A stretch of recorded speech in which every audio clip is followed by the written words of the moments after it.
আজ থেকে ১০০ বছর পর ক্যালেন্ডারের পাতায় যখন ২১২৪ সাল, আমাদের প্রায় প্রত্যেকের দেহ তখন মাটির নিচে, অস্তিত্ব তখন রুহের জগতে। ইতিমধ্যে ফেলে যাওয়া আমাদের সুন্দর বাড়িটা হয়তো পরবর্তী প্রজন্ম ভোগ করছে।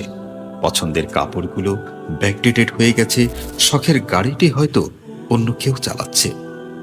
আর আমায় খুব কমজনই স্মরণে রেখেছে।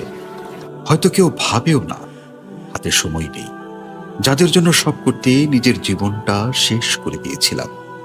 আচ্ছা, বাস্তবতার এই জীবনে আপনি আপনার দাদার দাদাকে কতবার স্মরণ করেন? আপনার দাদির দাদির কথা কখনো কি আপনার মনে পড়ে? পৃথিবীর বুকে আজকের এই বেঁচে থাকা, এত হইচই, এত মায়াকান্না, এত দুর্নীতি, এত ক্ষমতার লোভ এভাবেই চলছে। গত হওয়া অসংখ্য প্রজন্মকে টপকে আমরা এই জীবন লাভ করেছি। তেমনি ভাবে আগামীতে অসংখ্য প্রজন্মের ভিড়ে হারিয়ে যাবে এই জীবন। কিন্তু খুব কমজনই সময় পায় ফেলে আসা জীবনটা একটু ফিরে দেখবার।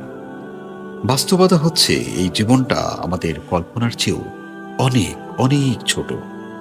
২১২৪ সালে কবরে শুয়ে আমরা প্রায় সবাই এই বাস্তবতা উপলব্ধি করতে পারব।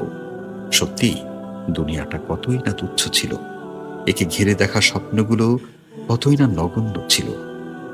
তাই সময় থাকতে সাবধান, নিজের জন্য নিজেই কিছু করে যান।